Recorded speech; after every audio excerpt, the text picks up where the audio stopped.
బిడ్డలారా, అపోస్తులైనటువంటి పౌలు గారు కొరింథీయులకు రాసినటువంటి 2వ పత్రిక 12వ అధ్యాయం 9వ వచనంలో ఒక అద్భుతమైనటువంటి మాటను ప్రభు మనకు తెలియపరుస్తూ ఉన్నారు. అక్కడ ఏమని రాయబడిందంటే, అందుకు నా కృప నీకు చాలును అని రాయబడింది. నా కృప నీకు చాలును, my grace is sufficient for you. నా కృప నీకు చాలు. ఈరోజు ప్రభు చిత్తమైతే మనం వినబోతున్న దైవ వర్తమానం కృపకు పాత్రులు, లేకపోతే దేవుని కృపకు ఎవరు పాత్రులగుదురు. మీకు ఎలా వీలైతే అలా రాసుకోండి. ఎవరు దేవునికి కృపకు పాత్రులగుదురు. పాస్టర్ గారు పెద్దగా ఉందండి అంటే కృపాపాత్రులు, లేకపోతే కృపకు పాత్రులు. ఖచ్చితంగా మీరు రాసుకోవాలి, నేర్చుకోవాలి, మళ్ళీ వెంటనే వాక్యం వినాలి. దేవునికి స్తోత్రం, హల్లెలూయా. కొంచెం ఉపోద్ఘాతం వింటూ ఆ సందర్భంలో ఉన్నటువంటి వాక్యాన్ని మరొకసారి ధ్యానించే ప్రయత్నం చేద్దాం. బైబిల్ గ్రంథంలో పాత నిబంధన గ్రంథంలో కానీ కొత్త నిబంధన గ్రంథంలో కానీ పదే పదే పదే మనం వినే ఒక చక్కని మాట ఉంటుంది. ఏంటయ్యా అంటే కృప కృప కృప. దావీదు భక్తుడు పదే పదే ప్రభు సన్నిధిలో దేవుని పాదాలు పట్టుకుని ఈ మాటను పదే పదే పలుకుతాడు. ప్రభువా, నీ దాసుని ఎడల కృప చూపించువా, నీ దాసుని కుటుంబం ఎడల కృప చూపించువా అని చెప్పి భక్తులు అనేక సందర్భాల్లో పాత నిబంధన గ్రంథంలో కానీ కొత్త నిబంధన గ్రంథాల్లో కానీ పదే పదే గ్రేస్, కృప కృప కృప అన్న మాటను గురించి మాట్లాడుతూ ఉంటారు.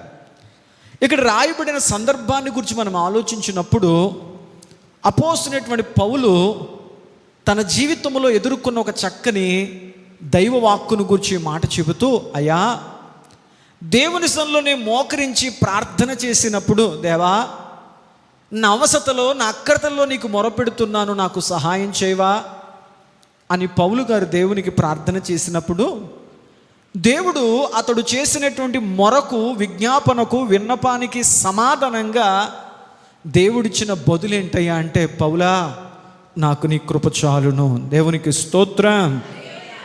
నా కృప నీతో ఉంది కదయ్యా. అందుకు ఆయన చెప్పిన మాట, నా కృప నీతో ఉంది కదా, నీకు చింత ఎందుకు? నా కృప నీతో ఉంది కదా, నీకు కలవరం ఎందుకు?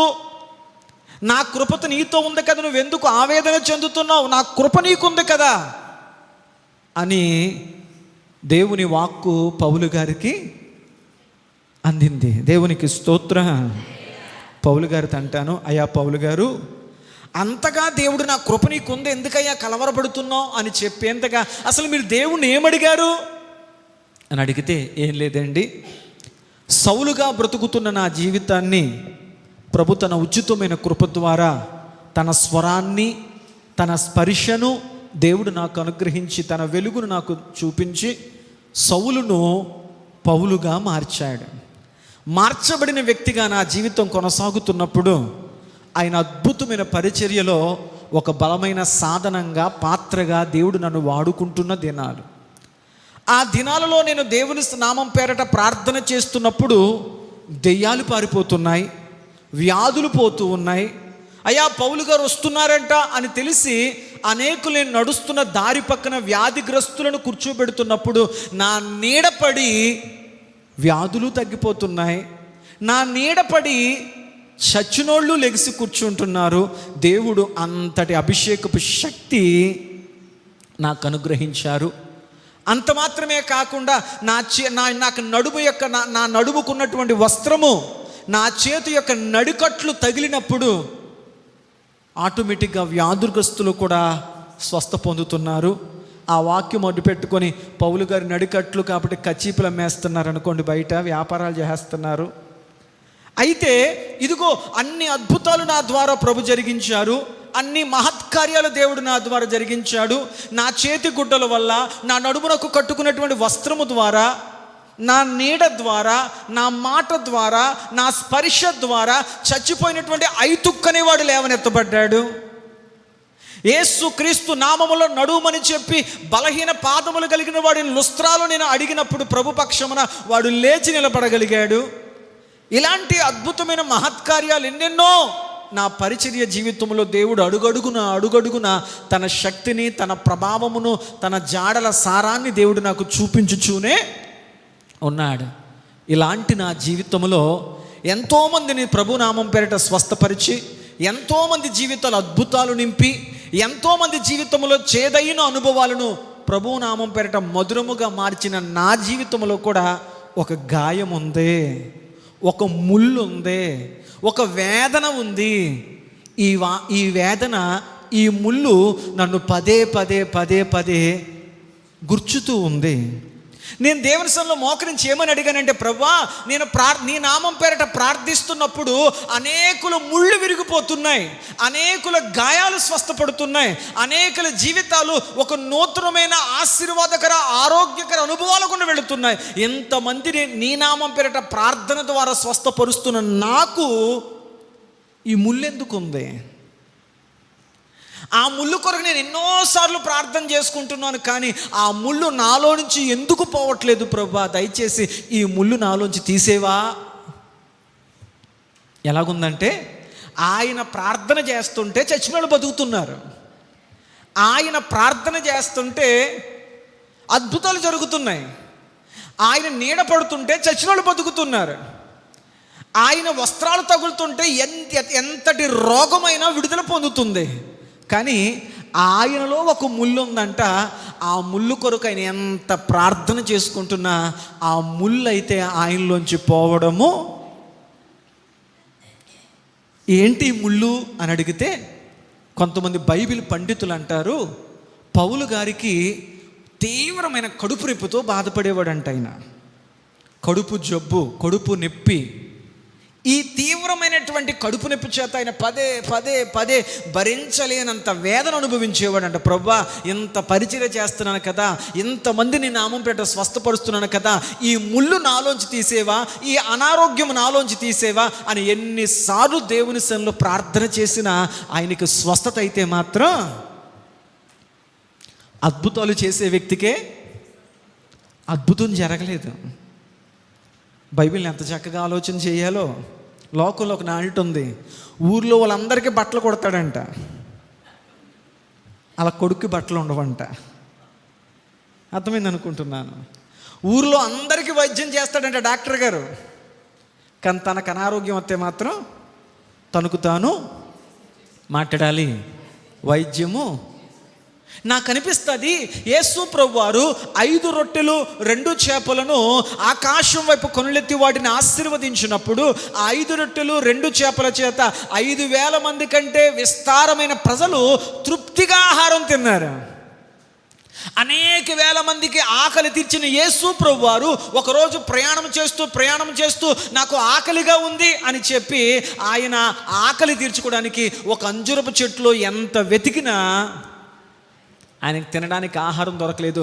ఆయన ఆకలితోనే ఉండిపోయాడు. అందరికీ ఆహారం పెట్టిన ఆయనకే ఆకలి తీరలేదు. అనేక మందికి జీవనదినిచ్చి సమరయ స్త్రీ మొదలుకొని అనేక మందికి అయ్యా ఆత్మీయ దప్పిక తీర్చిన యేసుక్రీస్తు ప్రభువారు సిలువలో నేను దప్పికొనుచున్నాను అని చెబితే అనేకుల యొక్క ఆత్మీయ శారీరకమైన దప్పిక తీర్చిన యేసు ప్రభు యొక్క దప్పిక తీరలేదు. అనేకులకు విశ్రాంతిని నెమ్మదించిన యేసు ప్రభు వారికి తలవాల్చుకోవడానికి నిద్ర కూడా అవకాశం కుదరలేదు. నిద్రపోతుంటే ఇక తుఫాను వచ్చి నిద్ర చెడగొట్టింది. అనేకుల యొక్క కన్నీళ్లను తుడిచిన యేసు ప్రభు వారు బైబిల్ గ్రంథంలో కొన్ని సందర్భాల్లో యేసు కన్నీరు విడిచెను. ఆయన కన్నీళ్లు తుడిచేవారు ఎవరూ లేరు. అనేక సందర్భాల్లో ఇమ్మానుయేలు భాషాంతరమున యెహోవా మనకు తోడు, అనేకులకు ఒంటరి జీవితంలో తోడుగా నిలబడిన యేసు ప్రభు వారికి ఆయన అప్పగింపబడినప్పుడు శిష్యులు ఆయన ఒంటరివాణి చేసి వెళ్ళిపోయారు. అదే విధముగా ఏలి ఏలి లామా సబక్తా, నా దేవా నన్నెందుకు చేయి విడిచి, తండ్రి కూడా చేయి విడిచిపెట్టి ఒంటరివాణిగా.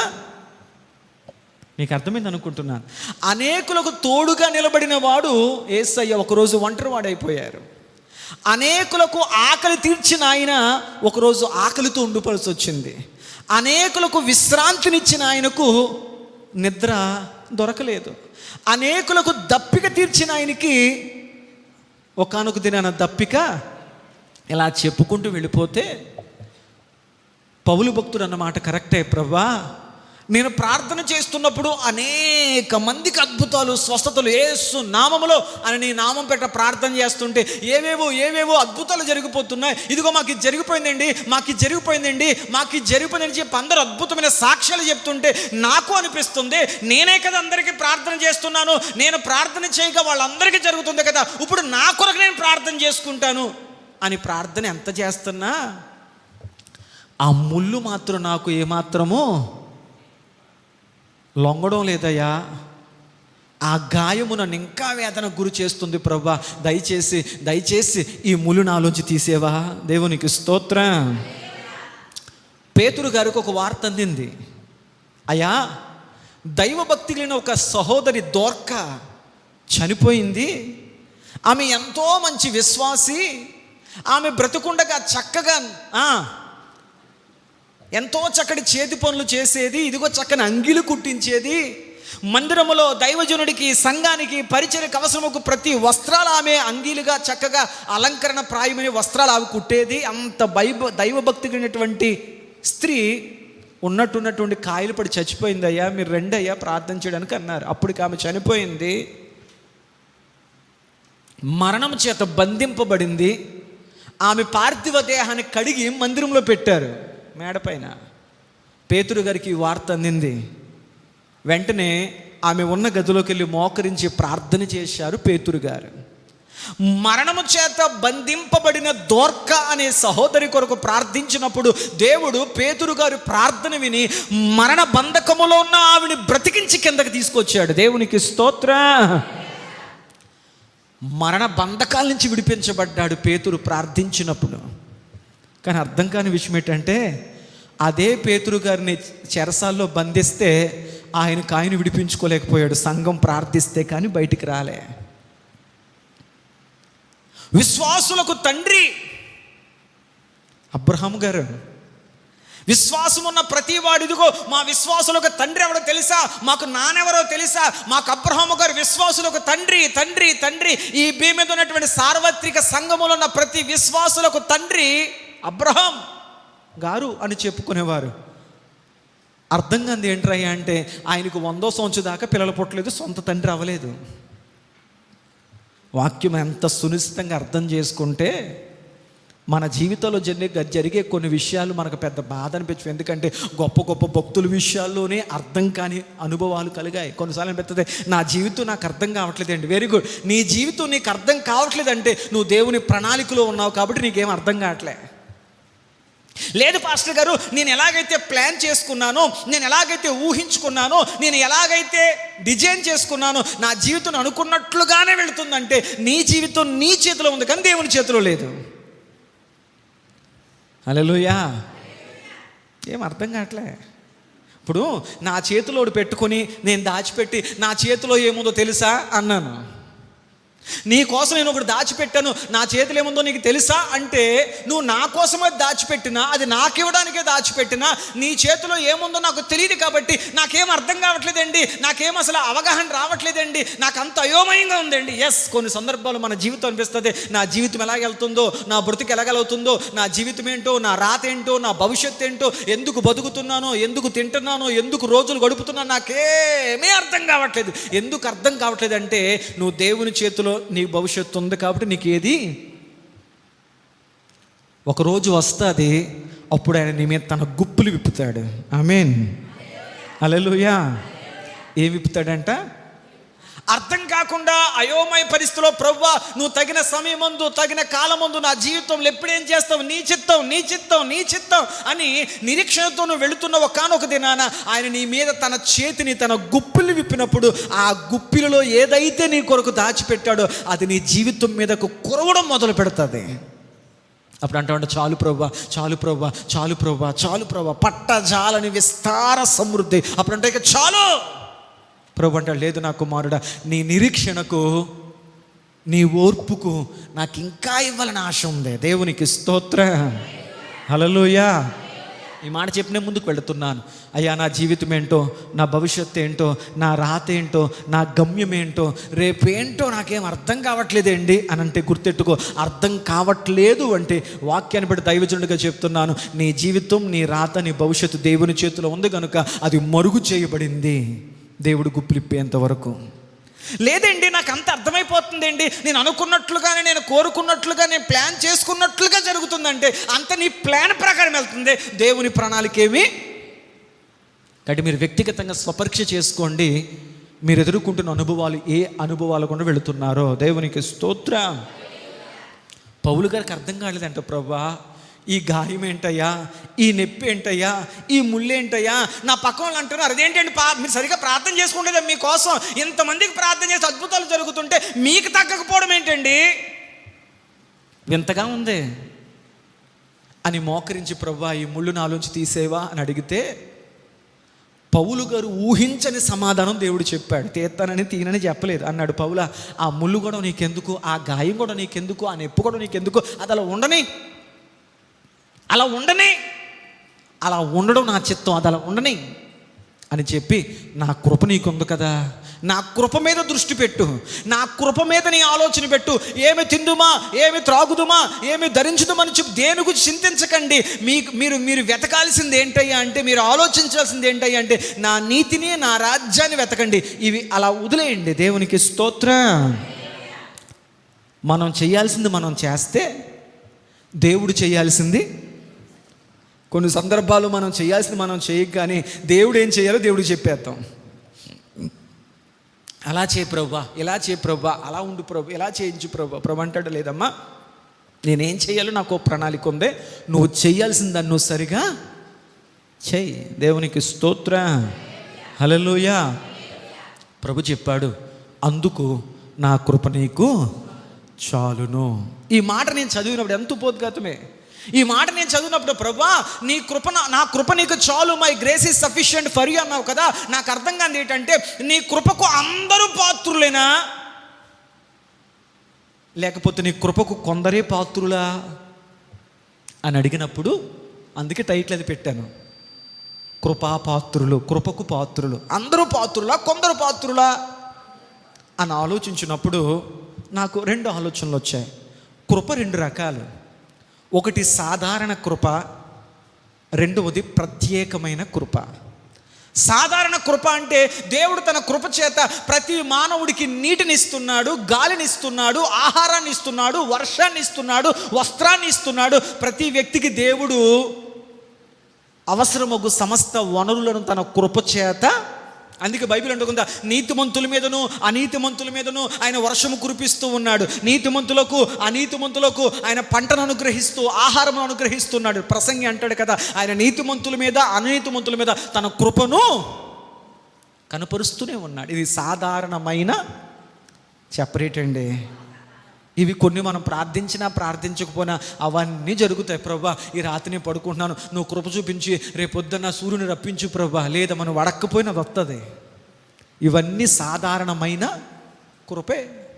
కానీ దేవుడు దాని యొక్క ప్రత్యేకమైన కృపను అందరికి ఇచ్చేవాడైతే మాత్రం కాదు. దేవునికి స్తోత్రం. దేవుని యొక్క ప్రత్యేకమైన కృప మన మీద ఉండాలంటే, ఆయన కృపకు మనం పాత్రులుగా ఉండాలంటే, మనం ఎటువంటి అనుభవాల గుండా వెళ్ళాలో వాక్యానుసారంగా సమయాన్ని బట్టి కొన్ని మాటలు నేర్చుకునే ప్రయత్నం చేద్దాం. రెండు వాక్యాలకు వెళ్ళి ప్రయత్నం చేద్దాం. యాకోబు రాసిన పత్రిక 4వ అధ్యాయం 6వ వచనం. యాకోబు రాసిన పత్రిక నిదానంగా 4వ అధ్యాయం 6వ వచనంలో దేవుని యొక్క కృపకు మనం పాత్రులము కావాలంటే వాక్యానుసారంగా ఎలా బ్రతకాలో బైబిల్ చెప్తున్న మాట విందాం. ఆయన ఎక్కువ కృపనిచ్చును, అందుచేత దేవుడు అహంకారులను ఎదిరించి దీనులకు, దేవునికి స్తోత్రం చెప్పండి. మీకు అర్థమైందా?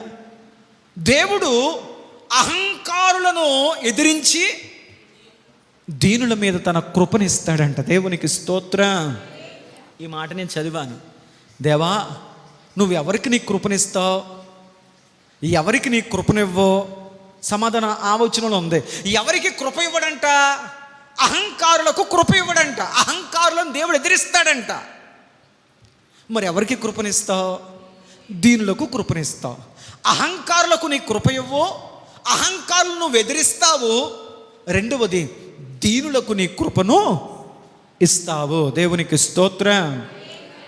అహంకారులను ఎదిరించి దీనులకు తన కృపనిచ్చును అన్నారు. ఎవరు? యాకోబు భక్తుడు. దేవునికి స్తోత్రం. ఇది కేవలం యాకోబు భక్తుడు మాత్రమే ఈ మాటను ప్రభు ద్వారా తెలియపరిచాడా అంటే మరొక మాట చూపిస్తాను. బహుశా 1 పేతురు రాసిన పత్రిక 5వ అధ్యాయము 5వ వచనం. 1 పేతురు రాసిన పత్రిక 5వ అధ్యాయం 5వ వచనం. చిన్నలారా, మీరు పెద్దలుగా ఉన్న వారికి లోబడి ఉండుడి. మీరందరూ ఎదుటి వారి ఎడల దీన మనస్సును వస్త్రమును ధరించుకొని మిమ్మును మీరు అలంకరించుకొనుడి.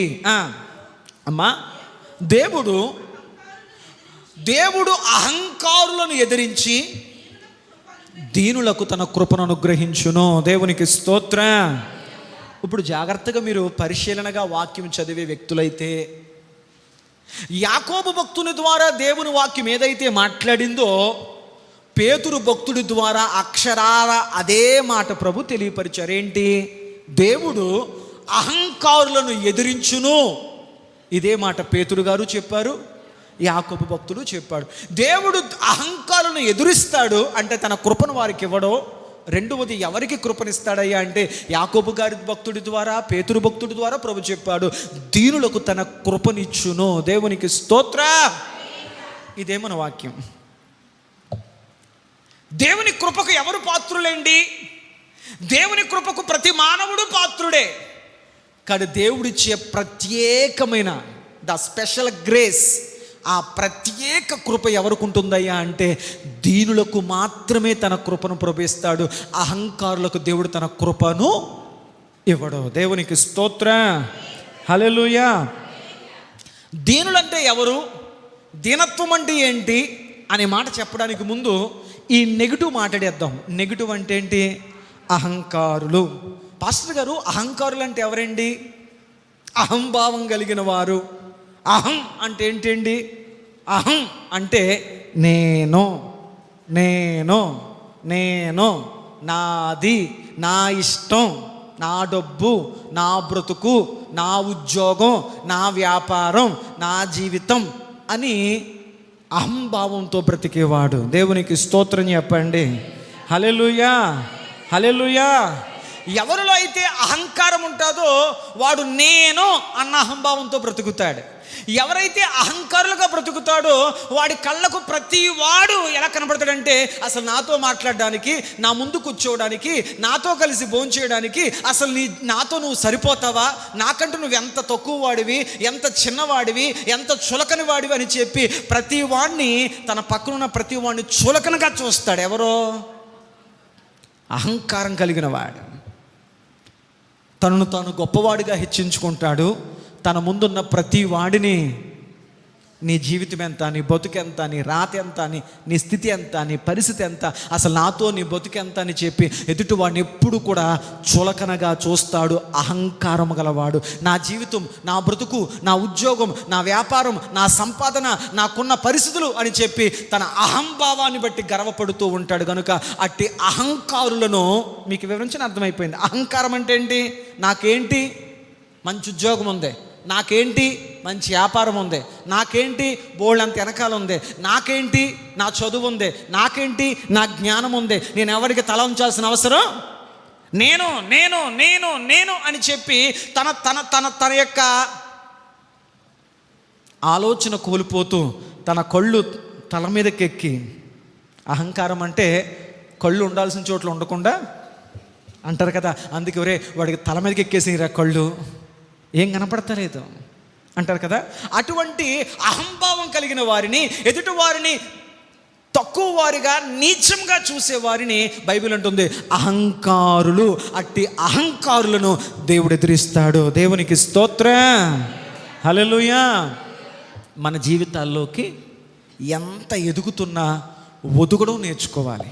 దేవా, ఒకప్పుడు మీద మా కుటుంబాలు చూసుకుంటే ఈరోజు కొంచెం బాగానే ఉన్నాయి, ఒకప్పుడు మీద బాగానే బతుకుతున్నాం, ఒకప్పుడు మీద మంచి వస్త్రాలే కట్టుకుంటున్నాం, ఒకప్పుడు మీద మంచి గృహాల్లోనే బ్రతుకుతున్నాం, ఒకప్పుడు మీద మంచి జీతమే తీసుకుంటున్నాం, ఒకప్పుడు మీద అన్ని విధాలుగా మేము బాగున్నాం. అంటే ఈ మేము బాగుపడుతున్నాం అన్న ఆలోచన నీలో అహంకారాన్ని పుట్టించకూడదు, నీలో ఇంకా దీనత్వాన్ని కలిగించాలి. అది ఎరిగిన దావీదు భక్తుడు అంటాడు, ప్రభువా ఇంతగా నన్ను హెచ్చించుటకు, ఇంతటి స్థితిలో నన్ను ఉంచుటకు నేనెంతటి వాడును, నా కుటుంబం ఏపాటిది. గతాన్ని మర్చిపోలేదు. అందుకే పౌలు అంటాడు, నువ్వు ఏ స్థితిలో పిలవబడితివో, నువ్వు ఏ స్థితిలో లేవనెత్తబడితివో, ఇదిగో సంగమా ఆ స్థితి నువ్వు మర్చిపోవద్దు. అలా నువ్వు మర్చిపోతే నీలో అహంకారం పెరుగుతుంది. మధ్యలో వచ్చిన సిరి ఒక వ్యక్తిని ఎలా అనుభవాలకు తీసుకెళ్తుంది అంటే అహంకారం వైపు. మీకు చాలాసార్లు ఈ మాట చెప్పి ఉంటాను. ఒక మారు వాళ్ళు వజ్రాల వ్యాపారం చేసేటువంటి వ్యాపారస్తుడి ఇంట్లో దొంగతనం జరిగిందంట. ఆ వ్యాపారస్తుడికి ఎవరి మీద డౌట్ అంటే ఆ ఇంట్లో ఉన్న ఎలకల మీద డౌట్ అంట. మా ఇంట్లో ఈ మధ్యన ఎలకలు తిరిగేస్తున్నాయండి, ఎలకలే పట్టుకెళ్ళిపో ఉంటుంది నా వజ్రాన్ని అని చెప్పి ఎలకలు పట్టేవాడిని పిలిచాడంట.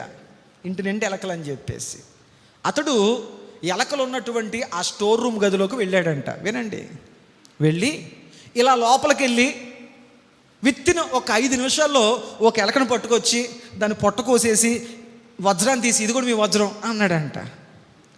వ్యాపారి ఆశ్చర్యపడంట, అదేంటయ్యా లోపల దగ్గరగా నా గుడాంలో 100 ఎలకలు ఉన్నట్టున్నాయి, ఈ 100 ఎలకల్లో నా వజ్రాన్ని మింగింది ఈ ఎలక నీకెలా తెలిసింది అన్నాడంట. ఏం లేదండి, లోపలికి వెళ్ళినప్పుడు ఏం జరిగిందంటే 99 ఎలకలు ఒక పక్కన ఉంటే ఈ ఒక్క ఎలక ఎవరితో కలగకుండా పక్కన ఉంది. ఈ వజ్రం మింగక ముందు 100 ఎలకలు కలిసే ఉన్నాయి. ఎప్పుడైతే ఒక వజ్రం తనలోకి వచ్చేసరికి ఇది ఏమనుకుందంట, నాకు లోపల వజ్రం ఉందే, నాకు చదువు ఉందే, నాకు ఉద్యోగం ఉందే, నాకు వ్యాపారం ఉందే, నాకు అందం ఉందే, నాకు రంగు ఉందే, నా ముక్కు బాగుందే, నా జుట్టు బాగుందే, ఇక ఏదేదో. కాబట్టి ఎదుటి వాడితో కలవాల్సిన అవసరం నాకు లేదు, వాడు నాకంటే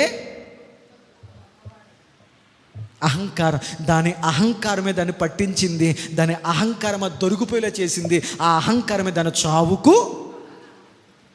మీకు అర్థమైపోయింది పాయింట్. కాబట్టి సంగమా, ప్రభు పక్షాన్ని నిలబడి ఒక చక్కని మాట మీకు చెప్తున్నాను. దేవుడు ప్రతి కుటుంబమును ఉన్నతమైన వృద్ధిలోనికి దేవుడు నడిపించునుగాక. నువ్వు ఎంత ఎదుగుతున్నా నీ నోట్లోంచి రావాల్సిన మొదటి మాట ఏంటంటే, ప్రభువా ఇదంతా నీ కృప ద్వారా నాకు ఇచ్చిందే తప్ప ఇది నా జ్ఞానం వల్ల, నా తెలివి వల్ల, నా శక్తి వల్ల, నా సామర్థ్యం వల్ల ఇది రాలేదయ్యా. భక్తులు అన్నారు, ఇదిగో మా భక్తి వల్ల, మా శక్తి చేత ఇది చేశామని మీరు ఎందుకు అనుకుంటున్నారు? మా శక్తి చేత, మా భక్తి చేత కాదయ్యా, ఇది కేవలం దేవుని ద్వారా జరిగిన కార్యం. దేవునికి స్తోత్ర.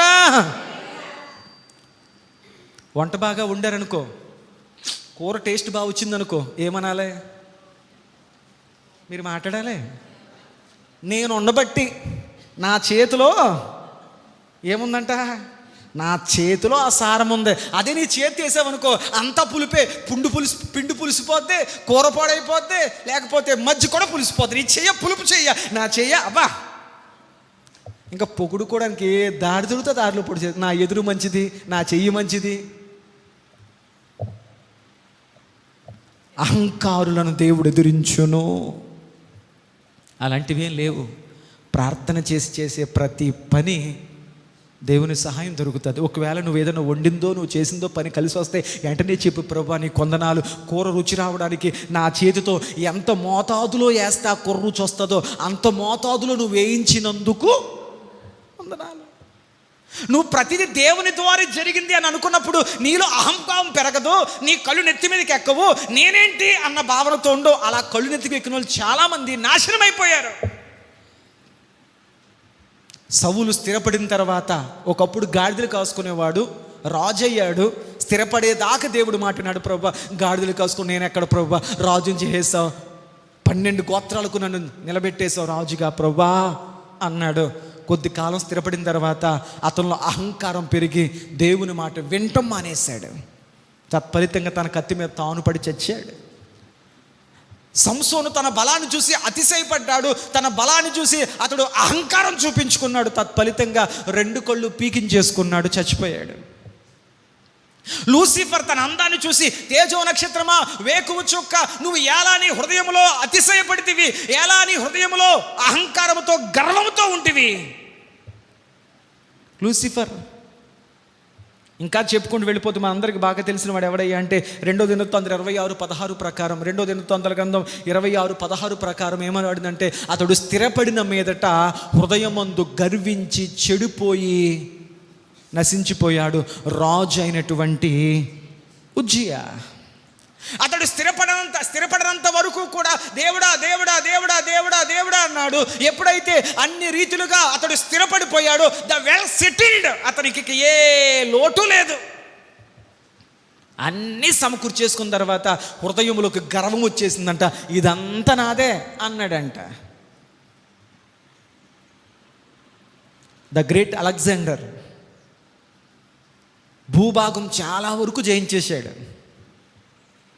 అనేక దేశాలు తన రాజ్యాన్ని జయిస్తూ విస్తరిస్తూ విస్తరిస్తూ విస్తరిస్తూ వెళ్ళి ఒక్కొక్కసారి సముద్రం దగ్గర నుంచొని ఆ సముద్రాన్ని చూస్తూ కన్నీళ్లు కార్చి ఏడ్చేవాడంట. ఎందుకో తెలుసా? ఎందుకు ఏడుతున్నావంటే, ఈ సముద్రము కూడా భూమి అయిపోతే దీన్ని జయించేదును కదా అన్నాడంట. నిజం. భూభాగంలో చాలా జయించేశాను, ఈ సముద్రము కూడా భూమి అయిపోతే దీన్ని కూడా జయించేసి మొత్తం నా చేతుల్లో పట్టుకుందును కదా, నా హస్తగతం చేసుకుందును కదా. చివరికి అర్థమైందంట, నేను ఎంత జయించినా నన్ను పడుకోబెట్టేది 6 అడుగుల భూమి మాత్రమే నాది. దేవునికి స్తోత్ర. అహంకారము దేవునికి హేయమైంది, అహంకారులను దేవుడు ఎదురిస్తాడు. దేవునికి స్తోత్ర. సామెతల గ్రంథం 16వ అధ్యాయం, సామెతల గ్రంథం 16వ అధ్యాయం 18వ వచనం. ఒక వ్యక్తి నాశనం అయిపోబోతున్నాడు. రాబో దినాల్లో ఇదిగో ఆ కుటుంబం మీదకి, రాబో దినాల్లో ఆ వ్యక్తి మీదకి ఇదిగో నాశనం రాబోతుంది అనడానికి ముందు సిమ్టమ్ ఏంటి తెలుసా? వర్షం పడడానికి ముందు సిమ్టమ్ చూపిస్తాడు. దేవుడు ఎంత గొప్పవాడయ్యా అంటే, దేవుడే సడన్గా చేసేసాడు రా ఇది. దేవుడు ఏది సడన్గా చేయడు. మనిషి ఏదైనా సడన్గా చేస్తాడు, సడన్గా మారిపోతాడు, సడన్గా పడిపోతాడు. గుండు పొడిచినోడు చూడండి, సడన్గా టప్మని పడిపోతాడు. మనిషికి అలవాటు ఏదైనా సడన్గా చేయడు. దేవుడు ఎప్పుడలా చేయడు. దేవుడు ఏదన్నా ఒక నిర్ణయం తీసుకునే ముందు అది మంచి అయినా చెడైనా దానికి సంబంధించినటువంటి కొన్ని సూచనలు ముందు పంపిస్తాడు. వర్షం వచ్చే ముందు ఎలాగైతే వాతావరణంలో మార్పు వస్తుందో, చల్ల గాలి తగులుతుందో, మట్టి వాసన వస్తుందో, దేవుని కార్యాలకు కూడా దేవుడు కొన్ని సూచనలు చూపిస్తాడు. ఏంటంటే ఒక వ్యక్తి నాశనం అయిపోతున్నాడు అనడానికి ముందు అతని జీవితంలో కొన్ని సూచనలు కనపడతాయి. ఏంట్రా అంటే, గర్వము నడుచును. ఏమి నడుతుందంట? అంతకుముందు ప్రభువా నా ముందు నువ్వు నడునైనా, నీ వాక్యం ముందెట్టుకొని నడుస్తానయ్యా, నీ చిత్తాన్ని ముందెట్టుకొని నడుస్తానయ్యా, ప్రార్థన చేయకుండా, వాక్యం ధ్యానించకుండా, నీ చిత్తాన్ని నడకుండా నేనేం చేయను ప్రభువా, నా ముందు నువ్వు నడిపించు ప్రభువా అంటారు. అన్నీ చక్కబడిన తర్వాత దేవుణ్ణి ముందు తీసేసి గర్వాన్ని ముందెట్టుకొని నడుస్తారంట. తల్లి, అట్టి అతిశయము అట్టి గర్వం మనకు దూరమగునుగాక. నాశనానికి ముందు గర్వము నడుచును. అర్థమైంది కదా? తర్వాత పాస్టర్ గారు మన టాపిక్ అహంకారం కదా. 2 అక్క చెల్లెలు లాంటివి, కవల పిల్లలు లాంటివి. అందుకే సామెతల గ్రంథంలో జ్ఞాని సొలొమోను అన్నాడు, ఒకడు నాశనం అవ్వడానికి ముందు గర్వం నడుస్తుంది. రెండవది, ఒకడు పడిపోవడానికి ముందు, పతనమైపోవడానికి ముందు, కూలిపోవడానికి ముందు, ఒక వ్యక్తి జీవితం నాశనం అయిపోవడానికి ముందు, పతనమైపోవడానికి, పడిపోవడానికి ముందు అహంకారమైన మనస్సు ముందు నడుస్తుంది. దేవునికి స్తోత్ర. ఒక వ్యక్తి పడిపోవడానికి ముందు అతను ఏం కనపడద్దంట? అహంకారం. అహంకారం అంటే ఏంటి? నేను కాబట్టి, ఇప్పుడు నేను చేస్తాను, తప్పులేదు. నేను మాత్రమే చేస్తాను, తప్పు. నేను పాడతాను, తప్పులేదు. నేను మాత్రమే పాడగతాను, తప్పు. నేను వంట చేస్తాను, తప్పులేదు. నేను మాత్రమే, లేదు లేదు లేదు లేదు లేదు. అహంకారులను ఆయన ఎదిరించును గనుక ఒక వ్యక్తి పడిపోవడానికి ముందు అతనిలో కనపడే సూచన అహంకారము. దేవునికి స్తోత్రం.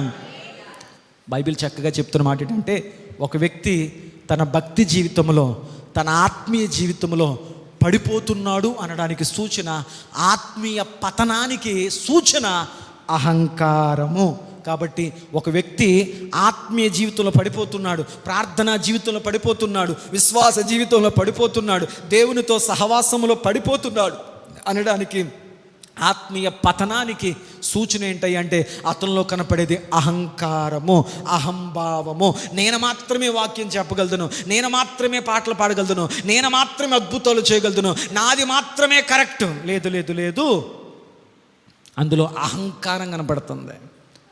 ఈనాడు యూట్యూబ్ ఆన్ చేస్తుంటే సవాళ్ళు విసిరేస్తున్నారు, సవాళ్ళు ప్రతి సవాళ్ళు. అది దేవునికి మహిమార్థమా, అది ప్రభు చిత్తమా, ప్రభువు కోరుకునే రీతిలో ఉందరా అంటే నా వాక్యమే కరెక్టు, నేను చెప్పిన పాయింటే కరెక్టు, నేను చేసిందే కరెక్ట్ అని చెప్పి కాలితే రెండని చెప్పి తొడలు కొడుతూ సవాలు విసురుతూ అహంకారంతో మాట్లాడుతూ తమకు తాము బిరుదులు పెట్టుకుంటున్నారు. కానీ బైబిల్ అంటుంది అట్టి అహంకారులందరూ పతనమైపోతున్నారు. మీరు చరిత్రలోకి వెళ్ళి చూడండి, ఎంత గొప్ప భక్తిపరులైన అహంకారంతో ప్రవర్తించిన ప్రతి వాడు అదో పాతాళములో పడిపోయాడు.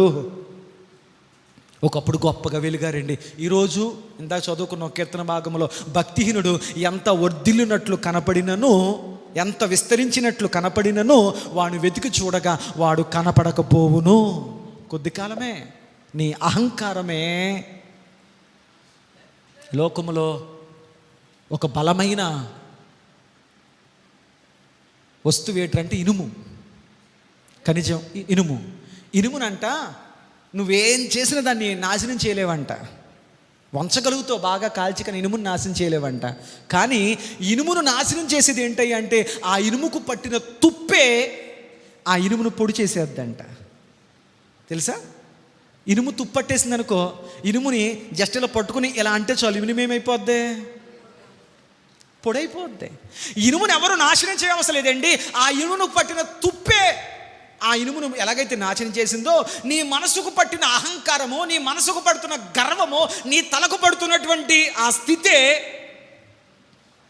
నేను ఉద్యోగస్తురాల్ని, నేను వ్యాపారస్తున్నే, నేను చదువుకున్నోడిని, నాకు వెనకాల అది ఇది ఇది, అది భక్తిలోనైనా, అది ఏ స్థితిలోనైనా కానీ అట్టి అహంకారమునకు ముందు పడిపోవడమే ఉంటుంది. కనుక సంగమ, అట్టి అహంకారులను దేవుడు ఎదిరిస్తాడు, వారికి ఆయన తన కృప. ఈ వాక్యం నాకు అనిపించింది, మొదట మీరు సమాధానం చెప్పారు అందరికీ కృపనిస్తాడండి అంటే ఈ మాట ఇక్కడ కరెక్ట్ కాదు. కృప అందరికీ ఉంటుంది, ఆయన యొక్క ప్రత్యేక విశేషమైన కృప మాత్రం అహంకారుల మీద, గర్విష్ఠుల మీద ఉండదు. దేవునికి స్తోత్రం. కాబట్టి సంగమా, దైవజనుడిగా ప్రభు పక్షాన మీకు మరొకసారి తెలియపరుస్తున్నాను, ఏ స్థితిలో నువ్వు ఎంత వర్ధిల్లుతున్నా నువ్వు చెప్పాల్సిన మాట ఏంటి తెలుసా? ప్రభా, ఇదంతా నీ కృప ద్వారా నేను పొందుకున్నది తప్ప నాదంటూ ఏది కూడా. అలా నువ్వు చెప్పగలిగితే దావీదు కంటే దేవుడు నీ కుటుంబమును ఇంకా వృద్ధిలోకి నడిపించునుగాక. రాజు కాకముందు గొర్రెల కాపరిగా ఉన్నప్పుడు మందిరానికి వచ్చేటప్పుడు ఆ గొర్రెల కాపరిగా మందిరానికి వచ్చి ఆ తలుపు దగ్గర కూర్చొని తన చేతిలో ఉన్నటువంటి ఆ దుడ్డి కర్ర దండం ఏదైతే తన చేతిలో ఉందో ఆ కర్రను పక్కన పెట్టి మోకరించి ప్రార్థన చేసేవాడు ఆ తలుపు దగ్గర కూర్చొని. తీరా మహారాజు అయిపోయిన తర్వాత మరి ఈ లోకంలో స్థాయిని బట్టి కదా కుర్చీలు ఉంటాయి. మీరు ఎక్కడికైనా వెళ్ళండి, వెనకాల మామూలు కుర్చీలు, ఎదరేమో విఐపి కుర్చీలు, ఆ ముందు మరి వేరే వేరే విఐపి కుర్చీలు, అంతకంటే విఐపి వస్తే స్టేజ్ మీదకి వస్తాడు. దావీదు గారు చర్చికి వచ్చాడని చెప్పి సింహాసనం తీసుకొచ్చేస్తే అన్నాడంట, దాన్ని అక్కడే ఉంచండి అని చెప్పి ఎక్కడైతే గొర్రెల కాపరిగా మోకరించాడో అక్కడే కూర్చున్నాడు, ఎక్కడ కర్రను పెట్టాడో అక్కడే కిరీటాన్ని పక్కన పెట్టాడు. దేవునికి స్తోత్రం. అందుకు 40 సంవత్సరాలు అద్భుతంగా పరిపాలన చేయగలిగాడు. చిన్న చిన్న పొరపాటు లోపాలు ఉన్న దేవుడు సరితీశాడు. ఎందుకంటే అతనిలో ఎన్నటికీ అహంభావము లేదు. నువ్వు నిలబడాలా అయితే నీలోకి అహంకారం గల మనస్సు, గర్వంతో కూడిన ఆలోచన నీలోనికి రాకుండాను గాక. అట్టి వారికి దేవుడు తన కృపను ఇవ్వడం. మరి ఎవరు దేవుని కృపకు పాత్రులు అవుతారు? ఎవరు దేవుని కృపకు పాత్రులు అవుతారు? ఆపగలుగుతారా? ఎవరు దేవుని కృపకు పాత్రులు అవుతారు అని మనం పాత్రులు అవుతారు. ఈరోజు మన టాపిక్ అదే కదా, కృపా పాత్రులు, కృపకు పాత్రులు. ఎవరు దేవునికి కృపకు పాత్రులు అవుతారు అని అడిగితే మనం ఇందాక తెలుసుకున్న మొదటి మాట ఏంటయ్యా అంటే ఆయన దీనులకు తన కృపను అనుగ్రహించును. ఇప్పుడు దీనుల కోసం నేర్చుకుందాం. దీనులు అంటే ఎవరండి పాస్టర్ గారు? దీనులు అంటే ఎవరండి పాస్టర్ గారు? మత్తయి శుభవార్త 5వ అధ్యాయం, మత్తయి శుభవార్త 5వ అధ్యాయం 3వ వచనం. త్వరగా చదువుదామా? మత్తయి శుభవార్త 5వ అధ్యాయం 3వ వచనం. అమ్మా, ఆత్మ విషయమై దీనులైన వారు ధన్యులు, పరలోక రాజ్యం వారిది. దేవునికి స్తోత్రం. యేసుక్రీస్తు ప్రభువారు ఆయన చెప్పినటువంటి అనేక అద్భుతమైన ఉపదేశాలలో ఒక ప్రత్యేకమైన ఉపదేశం కొండ మీద ప్రసంగం. ఆ ప్రసంగంలో ఏమని రాయబడిందంటే, ఆయన కొండ ఎక్కి కూర్చొనగా ఆయన శిష్యులు ఆయన వద్దకు వచ్చిరి. అప్పుడు ఆయన నోరు తెరిచి ఇలాగు బోధింపసాగెను. మొట్టమొదటి మాట యేసు ప్రభు నోట్లోంచి ఈ మాటే వచ్చింది. ఏ మాట? ఆత్మయందు దీనులైన వారు ధన్యులు. ఆత్మలో దీనత్వము కలిగిన వారు ధన్యులు. ఆత్మ విషయమై దీనులైన వారు ధన్యులు. దేవునికి స్తోత్రం. దుఃఖపడు వారు ధన్యులు, సమాధానపరచబడు వారు ధన్యులు, సాత్వికులు ధన్యులు. ఇవన్నీ చెప్పడానికి ముందు ఆయన దేనితో ప్రారంభించారయ్యా అంటే, ఓ దేవుని కృప నీ మీద ఉండాలంటే, దేవుని యొక్క కృప నీ కుటుంబం మీద, నీ జీవితం మీద ఉండాలంటే, ఓ సంగమా, ఓ ప్రియ స్నేహితుడా, నీ ఆత్మలో దీనత్వము కలిగి ఉండాలి. దేవునికి స్తోత్రం. ఆత్మ విషయమై దీనులైన వారు, ఆత్మలో దీనత్వము నీకుంటే నువ్వు దేవుని కృపకు పాత్రురాలు అవుతావు. దేవునికి స్తోత్రం. ఇప్పుడు చెప్తాను పాస్టర్ గారు, ఆత్మలో దీనత్వం అంటే ఏంటండి? ఆత్మలో దీనత్వం అంటే ఏంటి చెప్తాను. ఎవరన్నా కనపడ్డారనుకో, వందనాలండి, వందనాలు, బాగున్నారా? సహజంగా చెప్పే సమాధానం ఏంటి? బాగున్నామండి. కొంతమంది కొంచెం మసాలా వేసి దేవుని మహాకృపను బట్టి బాగున్నామండి ఏమేస్తారు? బాగున్నారంటే బాగున్నారు. నేను కొంచెం భక్తిలో ఒక స్టెప్ ముందుకెళ్ళానని చెప్పి అవతల వ్యక్తికి అర్థం అవ్వడానికి, అది నిజమో అబద్ధమో మనస్ఫూర్తిగా వచ్చిన మాట తెలియదు, నాకు తెలియదు, కానీ దేవుని కృప వల్ల బాగున్నామేంటి. పోలే, బాగున్నారమ్మ దేవుని కృప వల్ల. ఇప్పుడు మాట్లాడుకుంటూ వెళితే కొన్ని మాటలు గడిచాక, ఏమోనండి ఈ మధ్యన సరిగా నిద్రాడతలేదు, ఏమోనండి ఈ మధ్యన మనశ్శాంతి లేదు, ఈ మధ్యన ఏంటోనండి జుట్టు రాలిపోతుంది, ఈ మధ్యన ఏంటోనండి రంగు తగ్గిపోతుంది, ఈ మధ్యన తిన్నది ఏది అరుగుతలేదండి, ఈ మధ్యన అసలు మనసుగా ఉండడం లేదండి, ఈ మధ్యన అసలు ఏంటోనండి ఏదో మరి మొదటి ఎంతో స్టార్ట్ చేసా? దేవుని కృప వల్ల అంతా బాగానే ఉంది, కానీ మాటలు పెరుగుతున్న కొలది దేవుని కృప కాదు, నీలో ఉన్న అనుభవం బయటకు వస్తుంది. అంటే నువ్వు కేవలం మాట వరుసకు మాత్రమే దీనత్వాన్ని కనపరిచావు. అయ్యబాబో ఎంత దీనరాలేండి, ప్రార్థన చేయకుండా, దేవుని నడకుండా, దేవుని కొందనాలు చెప్పకుండా, అయ్యబాబు అసలు ఏమీ మొదలెట్టదండి, ఆమె ఎంత దీనురాలో. నీ దీనత్వం అంతా పలకరింపులో చెప్పావు, కానీ తర్వాత చెప్పే సాక్ష్యంలో మాత్రం ఏం లేదు, సెపరేటి దీనత్వం లేదు, అంత నీ బాధత్వమే ఉంది. అది కాదు ఆత్మలో దీనత్వం అంటే.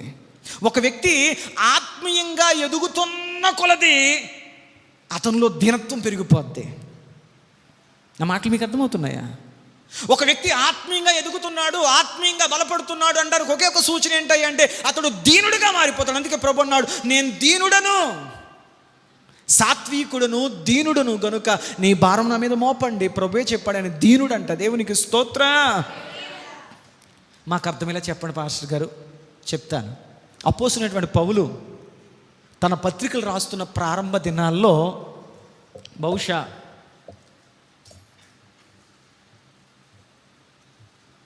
మొదటి కొరింథీయులు రాసిన పత్రిక సందర్భంలో, రిఫరెన్స్లు చెప్పను, మొదటి కొరింథీ పత్రిక, 2వ కొరింథీ పత్రిక రాసే సందర్భంలో తనను తాను ఎలా చెప్పుకున్నాడయ్యా అంటే, అపోస్తులలో నేను కడపటి వాడను అంటాడు. ఏమంటాడు? అపోస్తులు ఉన్నారు కదా 12 మంది, వాళ్ళందరికంటే నేను చివరి వాడినయ్యా, నేను చివరొచ్చినోడినయ్యా. యేసు ప్రభుతో గడపలేకపోయాను, అయినను నేను అపోస్తులుడనే, కానీ నేను ఆ స్థానం ఏంటో తెలుసా? నేను అందరికంటే కడపటోడు, అంటే చివరివాడును అన్నాడు. తగ్గింపే.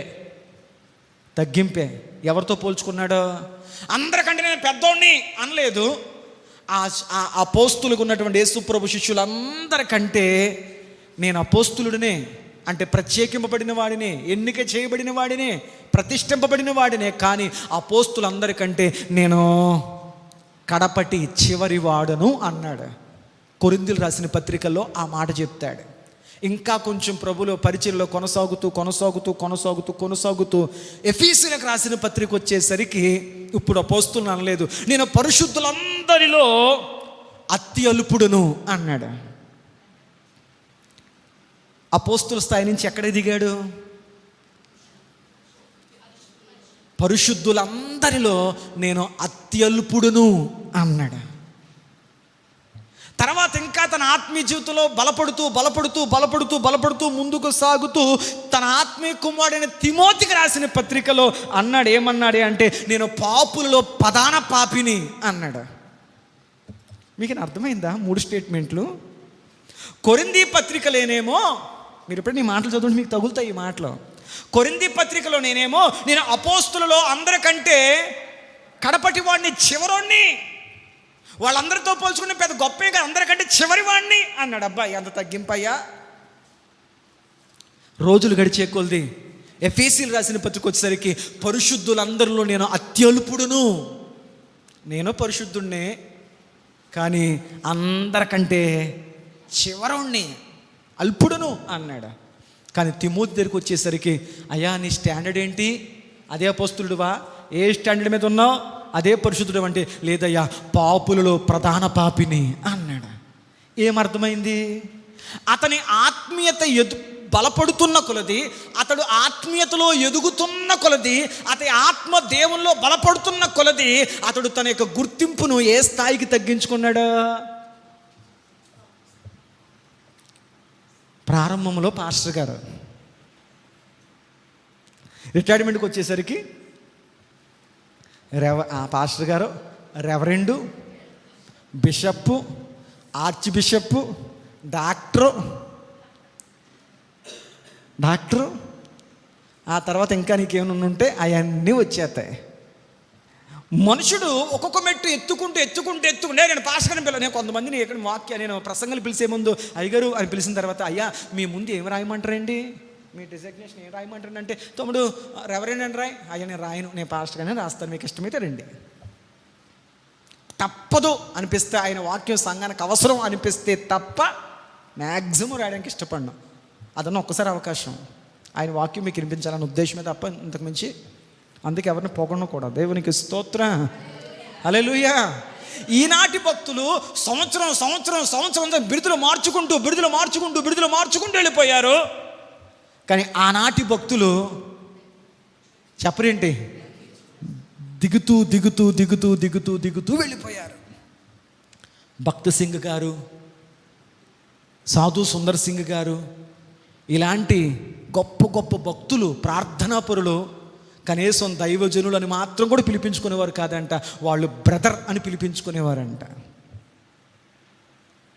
ఈరోజు రకరకాల తోకలు తగిలించేసుకుంటున్నారు, వెనకాల డిగ్రీ ముందు డిగ్రీలు. దేవునికి స్తోత్రం. ఇది దీనత్వం కాదు, ఇది గుర్తింపు. నేను చెప్పాను కదా మా వీధిలో ఆయన కోసం గుర్తింపు. దేవుడు మనుషులు గుర్తించే వాటిని దేవుడు అన్నటికీ గుర్తించడు. ఆత్మలో దీనత్వము కలిగిన వాడు ధన్యుడు. దేవునికి స్తోత్రం. ఆత్మలో దీనత్వం అంటే ఏంటి పాస్టర్ గారు అంటే, నోటి మాటల్లో దీనత్వం కాదు, నీ హృదయములో కూడా అట్టి దీనత్వము కలిగి నీవు జీవించుదువుగాక. హల్లెలూయా. పాస్టర్ గారు బాగానే ఉంది, టైం అయిపోతుంది కాబట్టి ఆత్మలో దీనత్వము కలిగిన వారు ఎలా ఉంటారు? 2-3 వాక్యాలు మాకు ఆధారాలు చెప్పండి, చెప్పి ముగించేస్తాను. చూడండి. యెషయా గ్రంథం 66వ అధ్యాయం 2వ వచనం. ఆత్మలో దీనత్వము కలిగిన వాడు దేవుని కృపకు పాత్రుడు అవుతాడు కదా. ఆత్మలో దీనత్వం ఉన్న వ్యక్తి ఎలా ఉంటాడు? యెషయా గ్రంథం 66వ అధ్యాయం 2వ వచనం. అవన్నీ నా హస్తకృత్యములు, అవి నా వలన కలిగినవని యెహోవా సెలవిచ్చుచున్నాడు. ఎవడు, జాగ్రత్తగానండి, ఎవడు కలిపేకండి, ఎవడు దీనుడై నలిగిన హృదయము గలవాడై నా మాట విని వణుకుచుండునో వానినే నేను దృష్టించుచున్నాను. దేవునికి స్తోత్రం. కిచిడీ చేసేయకూడదు. ఎవడు దీనుడై వణుకుచు నా మాట వినును, నేను వాని యందు నా దృష్టి నిలుపుతాను. దేవునికి స్తోత్రం. ఆత్మలో దీనత్వము గలవాడు ధన్యుడు అన్నాం కదా. అందరికీ కనపడలేక పౌలు గారు ఏ స్థాయికి తనను తాను తగ్గించుకుంటూ వచ్చాడో చెప్పాను. మరి పాస్టర్ గారు మేము కూడా మమ్మల్ని బ్రదర్ అని పిలవండి, లేకపోతే మేము పెద్ద గొప్పోళ్ళం కాదు అని పైపైన చెప్పుకొని ఒక లోపల పొంగిపోతుంటే, గుడ్డకు జాడింపు, పప్పుకు తాలింపు, మనిషికి పొగడింపు, వీటి మీద నడుస్తుంది బండి. అబ్బా తల్లిని అలా ఉంటావు, కానీ అసలు అయ్యి బాబు నువ్వు పాడితేనా, అయ్యి బాబు నువ్వు వండితేనా, అయ్యి బాబాయ్ అయిపోయింది. నేను చదువుకున్నప్పుడు మా ప్రిన్సిపల్ గారు చెప్పారు, ఎవరన్నా నిన్ను పొగుడుతున్నాడంటే దాని అర్థం ఏంటి తెలుసా? వాడు ఖాళీ చెంచాతో నీకు తినిపిస్తున్నాడని అర్థం. తినిపిస్తాం కరెక్టే, కానీ చెంచాలో ఏం లేదు, ఏమీ లేదు, నీ దగ్గర నుంచి ఏదో ఆశిస్తున్నాడు. కాబట్టి కేవలము పైకి మాత్రమే దినత్వం చూపిస్తాను, తను తాను హెచ్చించుకునేవాడు తగ్గించబడతాడు, తను తాను తగ్గించుకునేవాడు హెచ్చించబడ్డా అని చెప్పి పైకి మాత్రం అది కాదు. ఆత్మలో దినత్వము కలిగిన వాడు ఎలా ప్రవర్తిస్తాడు, అలా ప్రవర్తించగలిగితే నువ్వు దేవుని కృపకు పాత్రురాలు అవుతావు. ఆత్మలో దీనత్వం అంటే ఏంటి? సహోదరి గారు చదివినట్టు ఏమని రాయబడిందంటే, ఎవడు దీనుడై ఆత్మలో దీనత్వము కలిగిన వాడు చేసే పని ఏంటయ్యా అంటే, అతడు నా మాట విని వణుకును, అంతే. ఆత్మలో దీనత్వము కలిగిన వాడు దేవుని వాక్యాన్ని విని వణుకుతాడు. పాస్టర్ గారు భయపడ్డం వణకడం రెండు ఒకటేనా, రెండు వేరువేరా? మాట్లాడండి. వణకడం భయపడ్డం రెండు ఒకటేనా, ఒకటి కదా? భయం లోపల ఉంటుంది, చలికాలం కదా వణుకుతున్నారా? భయం లోపల ఉంటుంది, వణుకు బయటికి. ప్రభు చెప్పాడు, నా వాక్యం వింటున్నప్పుడు ఆత్మలో దీనత్వము కలిగిన వాళ్ళు ఏం రావాలి?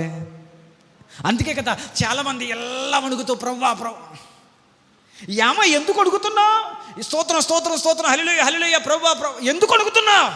బలంటూరు పాస్టర్ గారు, ఎవడు నా మాట విని వణుకును, తల్లి నువ్వు తప్పుగా అర్థం చేసుకున్నావు. వణకడం అంటే ఊగడం కాదు, వణకడం అంటే ఏంటి తెలుసా? ఒక ఆఫీసర్ గారు, మీకు అర్థమయ్యేలాగా చెప్తాను యథార్థ సంఘటన. దైవజనులు భక్త సింగ్ గారు మందిరంలో ఒక ఆఫీసర్ గారు ఉండేవాడంట. ఆయన యథార్థ సంఘటన. భక్తుల గురించే చెప్పుకుందాం, ఈనాటి భక్తుల కోసం ఎందుకులే, కానీ ఈనాటి భక్తుల కోసం రేపటి తరం చెప్పుకుంటారు. ఈ తరం వారు మనం గడిచిన భక్తుల కోసమే మాట్లాడుకోవాలి. వాళ్ళే మనకు మాదిరి వెళ్ళారు, క్రీస్తు శేషులుగా వెళ్ళారు, సాక్షి శేషులుగా, వాళ్ళని చెప్పుకోవాలి. భక్త్ సింగ్ గారు వాక్యం చెప్తుంటే ఆ సంఘంలో ఒక ఆఫీసర్ ఉండేవాడంట. ఆయన ప్రభు బల్ల ఇచ్చే ముందు వర్తమానం అందిస్తూ, ఇదిగో ఇప్పుడు మనం ప్రభు పాత్రకు సమీపించబోతున్నాం, మీరు ఎవరితోనన్నా అసమాధానం కలిగిన వారిగా, సమాధానం లేని వారిగా, మనస్పర్ధలు కలిగిన వారిగా ఉంటే మీరు వారితో చక్కగా సమాధాన పడిన తర్వాతే ప్రభు పాత్ర పొందుకోవాలి అని వాక్యం ప్రకటిస్తూ, వాక్యం బోధిస్తూ ప్రభు బల్లకు సిద్ధపరుస్తుండగా ఆఫీసర్ గారు ఉన్నట్టుండి మందిరం నుంచి బయటికి వెళ్ళిపోయాడంట. ఆయన పాస్టర్ గారికి అర్థం కాలే, ఇదేంటి మధ్యలోంచి వెళ్ళిపోయాడు, వాక్యం ఏమన్నా తగిలేసిందా, లేకపోతే ఏమన్నా ఫీల్ అయ్యారా? అర్థం కాలేదు పాస్టర్ గారికి. ఈ ఆఫీసర్ గారు రిక్షా కట్టుకుని వెళ్ళిపోయాడంట. ఎక్కడికి వెళ్ళిపోయారు అంటే, ఆ ఆఫీసులో పనిచేసే ప్యూన్ ఇంటికి వెళ్ళాడంట. ఎవరింటికి? ప్యూన్ ఇంటికి. వెళ్ళిన తర్వాత ఆ ప్యూన్ కొడుకు బయట ఆడుకుంటుంటే చూసా, నాన్న మీ ఆఫీసర్ గారు వచ్చారు నాన్న అంటే, ప్యూన్ భయపడిపోతాడు. ఏంటరా అంటే, నిన్న చేసిన తప్పుకి చెడామడ ఆఫీసులో తిట్టేశాడు ఆయన, ఇప్పుడు ఇంటి దాకా వచ్చాడంటే ఇక నా ఉద్యోగం ఊడిపోయినట్టే, ఇక ఖచ్చితంగా రేపు నుంచి నేను నా పిల్లలు రోడ్డు మీద పడిపోవాల్సిందని చెప్పి ఆ ప్యూను వణుకుపోతూ ఆఫీస్ దగ్గరికి వచ్చి, అయ్యా మా ఇంటికి రావడం ఏంటయ్యా, అయ్యా తప్పు అయిపోయింది అయ్యా చెప్పండి అయ్యా అంటే, ఏం లేదురా నన్ను క్షమించిన మాట అని చెప్పు అన్నాడంట. ఎవరో నన్ను క్షమించిన మాట చెప్పరా అన్నాడంట ఆఫీసర్. అదేంటయ్యా మీరు ఆఫీసర్ గారయ్యా, మీరు అధికారయ్యా, నేను తప్పు చేశానయ్యా, నేను తప్పు చేసినందుకు నన్ను ఉద్యోగం తీసేయవచ్చు, నన్ను తప్పు చేసినందుకు నన్ను మీరు తిట్టొచ్చు అయ్యా, అది ఏమాత్రం తప్పు కాదయ్యా, మీరు తప్పు చేయడం ఏంటయ్యా, నేను క్షమించిన ఎలా అనమంటారయ్యా అంటే, లేదురా నన్ను క్షమించిన మాటను అలా అనేదాకా నేను వెళ్ళను అన్నాడంటే. ఎవరో ఎంత బతులాడుతున్న ప్యూన్ ఆఫీసర్ ఒప్పుకుంటా, నీ నోటుతో నన్ను క్షమించాను అని చెప్పేదాకా నేను వెళ్ళనంటే, అయ్యా అలాగేనయ్యా క్షమించానయ్యా, అసలు ఎందుకయ్యా అంటే, లేదురా మందిరానికి వెళ్ళినప్పుడు దైవజనుడు వాక్యం ప్రకటిస్తుండగా ఆ వాక్యం నాతో మాట్లాడింది, దేవుని మాట వింటున్నప్పుడు నా హృదయంలోకి వణుకొచ్చింది, నేను చేసిన తప్పు నాకు అర్థమైంది, నేను కోపములో పొరపాటు నేను తిట్టేశాను కనుక నేను దేవుని వాక్యం వింటున్నప్పుడు నాకు భయం కాదు వణుకొచ్చింది. ఆ మాటకు కట్టుబడాలనే ఆలోచన నాకు వచ్చింది అని చెప్పి అతని దగ్గర క్షమాపణ అడిగి అతను తీసుకెళ్ళిన ఫ్రూట్స్ ఆ అటెండర్కి ఇచ్చి రిక్షా కట్టుకుని చర్చికి వచ్చి మందిరంలో కూర్చొని అప్పుడు సంతోషంగా ప్రభు పాత్ర తీసుకున్నాడంట. ప్రార్థన అంత అయ్యాక పాస్టర్ అడిగారంట, అయ్యా మధ్యలోంచి ఎందుకు వెళ్ళారు అని అడిగితే, లేదండి దేవుని వాక్యం మీరు ప్రకటిస్తున్నప్పుడు ఆ వాక్యం నాకు ఎత్తు చూపించినప్పుడు నాకు ఆ వాక్యం తగిలింది. వాక్యం వల్ల నాకు భయం కాదు, నాకు వణుకు పుట్టింది. ఆయన కృప నాకు ఎక్కడ దూరం అయిపోద్దో ఈ తప్పు దిద్దుకోపోతే అనిపించింది. నా తప్పు దిద్దుకుని సమాధాన పడొచ్చి ప్రభు పాత్ర తీసుకున్నాను. ఒకానొక దినాన ఆఫీసర్ చనిపోయిన తర్వాత ఆయన సమాధి మీద రాయించారంట. తెలుగులో చెప్తాను ఏమని రాయించారంటే, దేవునికి వణికిన సహోదరుడు అని రాయించాడంట. దేవునికి స్తోత్రం. దేనికి వణికాడంట? దేవుని మాటకు వణికిన సహోదరుడు అని రాయించారంట సమాధి మీద. మరోసారి నేను చెప్తున్నాను, దేవుని వాక్యం చాలా బాగుందే, అవసరం లేదు. దేవుని వాక్యం అంటే భయమే వేసిందే, అవసరం లేదు. దేవుని వాక్యం వింటున్నప్పుడు నీకేం కలగాలి? ఎవడు దీనుడై నా మాటకు వణుకుతాడో. దేవునికి స్తోత్రం. హల్లెలూయా. ఆత్మీయ భ్రష్టత్వం కొంత దౌర్భాగ్యం ఏంటంటే, ఈనాటి మందిరాల్లో వణికే వారికంటే ఊగేవాళ్ళు ఎక్కువైపోయారు. వణికే వాళ్ళకంటే నిద్రాభారంతో ఊగేవాళ్ళు ఎక్కువైపోయారు. లేదు లేదు లేదు. ఎవడు దీనుడై వణుకుచు నా మాట వినను వాని మీద నా కనుదృష్టి ఉంటుంది. అలా వణికేవాడు, ఆత్మలో దీనత్వము కలిగిన వాడు దేవుని కృపకు పాత్రుడు. దేవునికి స్తోత్రం. హల్లెలూయా. కీర్తన గ్రంథం 119వ కీర్తన 38వ వచనం. కీర్తన గ్రంథం 119వ కీర్తన 38వ వచనం. అసలు వణికి ఎందుకు వస్తుందో చెప్తాను. వాక్యానుసారంగా ఆలోచన చేద్దాం. బైబిల్ లేకపోతే మాటలు నమ్మొద్దు. బైబిల్లో ఉంటే ఖచ్చితంగా కట్టుబడాలి. 119వ కీర్తన 38వ వచనం. నీవిచ్చిన వాక్యము మనుష్యులలో నీ భయమును పుట్టించుచున్నది. దేవునికి స్తోత్రం. హల్లెలూయా. వాక్యం మనుషులు ఏం పుట్టిందంట? మరోసారి చదవండి గట్టిగా. నీవిచ్చిన వాక్యము మనుష్యులలో నీ భయమును పుట్టించుచున్నది. అయిపోయిందమ్మ వచ్చును. దానిని స్థిరపరచుము. దేవునికి స్తోత్రం. దేవుని యొక్క మాట, దేవుని యొక్క వాక్యము వణుకు పుట్టిస్తుందంట, భయమును పుట్టిస్తుందంట. దేవునికి స్తోత్రం చెప్పండి. హల్లెలూయా. దేవుడు ఎవరితో మాట్లాడతాడు పాస్టర్ గారు? దేవుడు ఎవరిని దర్శిస్తాడు పాస్టర్ గారు అంటే, దేవునికి సీనియారిటీ కాదు, దేవునికి వణికేవారు కావాలి. దాదాపు 98 సంవత్సరాల సీనియారిటీ ఉంది షిలోహు ప్రార్థనా మందిరంలో ఏలీ గారిది. కానీ బాలుడైన సమూయేలుకు సీనియారిటీ లేదు. దేవుని మాట విన్నప్పుడు వణికే తత్వం ఉంది. వణుకుతూ అయ్యా నీ దాసుడు ఆలకిస్తున్నాడు అన్న ఏలీ గారితో కాదు, వణికేటువంటి సమూయేలుతో దేవుడు మాట్లాడాడు. దేవునికి స్తోత్రం. ఇప్పుడు దేవుడు మాట్లాడడానికి వాళ్ళు భక్తి పరులేండి, వాళ్ళ ప్రార్థనా పరులేండి, అయ్యబాబా వాళ్ళు అప్పుడే తరతరాల నుంచి ఉన్నారండి, వాళ్ళతో దేవుడు మాట్లాడతాడు. నేను ఆత్మ లేదు లేదు తల్లి, నువ్వు చిన్నవా పెద్దవా అనడానికి లేదు. 98 సంవత్సరాల సీనాటి ఉన్నటువంటి సామర్థ్యం ఉన్న ఏలీ గారితో దేవుడు మాట్లాడేది. కానీ దేవునికి వణికే పసివాడైన సమూయేలుతో దేవుడు మాట్లాడాడు. దేవుడు ఎవరితో మాట్లాడతాడంటే, ఆయనకు వణికే వారితో దేవుడు మాట్లాడతారు. వాక్యం ఎలా వినాలే? కునుపాట్లు పడతా, నిద్రపోతా, దిక్కులు చూస్తా, బయటికి లోపలికి వెళ్తా, ఫోన్లు చూసుకుంటా.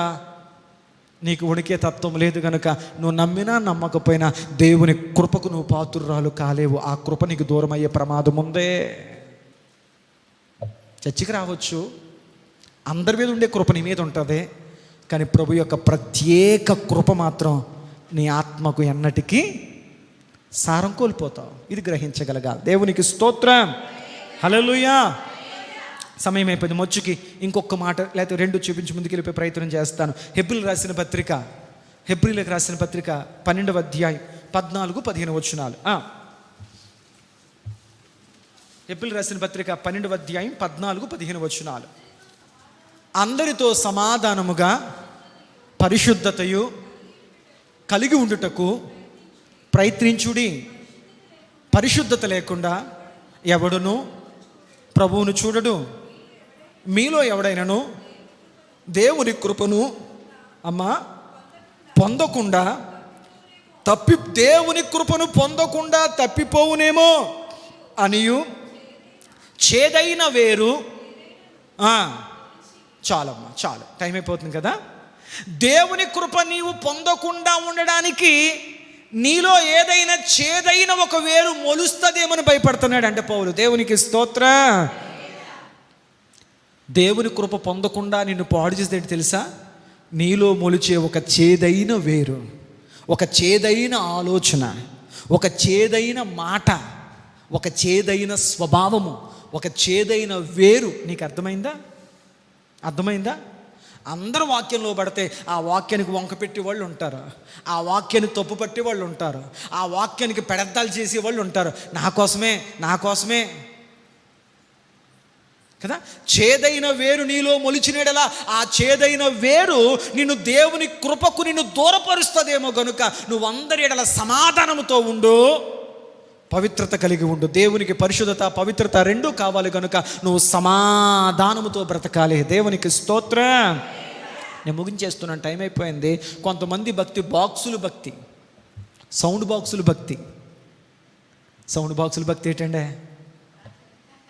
సౌండ్ బాక్సులు భక్తి అంటే మీకు చాలా ఎక్స్పీరియన్స్ ఉంది మన తోగుంలో. ఏంటి సౌండ్ బాక్సులు భక్తి అంటే? అదో సౌండ్ బాక్సు, ఇదో సౌండ్ బాక్సు. ఇవి మనకి ఎప్పుడు గట్టిగా సౌండ్ చేస్తాయి అంటే, 2 బాక్సులు ఎదురు బొదురు పెట్టామనుకోండి, విపరీతంగా కూతలు కూసేస్తాయి. ఇప్పుడు ఆ సౌండ్ బాక్స్ అలాగా, ఈ సౌండ్ బాక్స్ ఇలాగా పెట్టామనుకో, ఏ సౌండ్ సెపరేట్ అమ్మా. అందుకే సౌండ్ వచ్చేస్తుంది అనుకో, ఈ బాక్స్ ఎలా తిప్పు, ఆ బాక్స్ ఎలా తిప్పు. ఎందుకు? ఆ సౌండ్ బాక్స్ ఈ బాక్స్ ఒకదానికొద్దు ఎదురైనవి అనుకో, అరుపులే, కేకలే. కొంతమంది సందర్భాల్లో చర్చకొచ్చినా కానీ ఆవిడ పడనావిడికి ఇద్దరు ఎదురు బదురు అయ్యారనుకో, ఇంక మధ్యలోంచి ఏమొచ్చేస్తాయి? అరుపులే, కేకలే, కళ్ళల్లోంచి వచ్చేస్తాయి పొగలు, కోపంలో ముఖంలో చూపించేస్తాయి హావభావాలు. అంటే ఒకరికొకరు ఎదురైతే మధ్యలోంచి ఎడముఖం పెడముఖం ఉంటారు చాలామంది. అందరికీ వందనాలు చెప్తారు, ఆవిడకి వందనాలు చెప్పదు. అందరికీ కాలు కడుగుతారు. ఒకవేళ ఆవిడతో కాలు కడుక్కునే పరిస్థితి వచ్చినప్పుడు ఆవిడ కాలు కడుగుతామన్నా మానేతాం తప్ప, యేసు ప్రభు వారు ఆయన అప్పగించినోడు కాళ్ళే కడిగాడు, చంపేస్తున్న వాడి కాళ్ళే కడిగాడు. ఆయన ఎవరో నేను ఎరగను అన్నవాడు కాళ్ళు కడిగాడు. ఆయన మరణానికి కారణమైన వాడు కాళ్ళు కడిగాడు. మనమేంటో ఎప్పుడెప్పుడో జ్ఞాపకం చేసుకొని కనీసం వందనాలు చెప్తాకి ఇష్టపడం. నువ్వు దేవుని కృపలో ఉన్నట్లా? నీకు ఆత్మ ప్రేరణ ఉంటే, ఆత్మలో దీనత్వం ఉంటే నీ ఆలోచన స్థితిని ప్రభు మార్చునుగాక. కాబట్టి సమాధానముగా ఉండువారు ఆయన కృపకు పాత్రులు, ఆత్మలో దీనత్వము కలిగిన వారు ఆయన కృపకు పాత్రులు. అహంకారులు దేవుని కృపకు ఎన్నటికీ పాత్రులు కాదు. ఇలా చెప్పుకుంటూ వెళ్ళిపోతే ఇంకా చాలా విషయాలు ఉన్నాయి. అయినప్పటికీ టైం అయిపోయింది కనుక ఈ కొన్ని మాటలను ప్రభు మన ఆత్మీయ క్షేమాభివృద్ధి కొరకు తన వినికిడిలో దీవెనకరంగా ప్రభు మార్చునుగాక. బిడ్డలారా, అపోస్తున్నటువంటి పౌలు గారు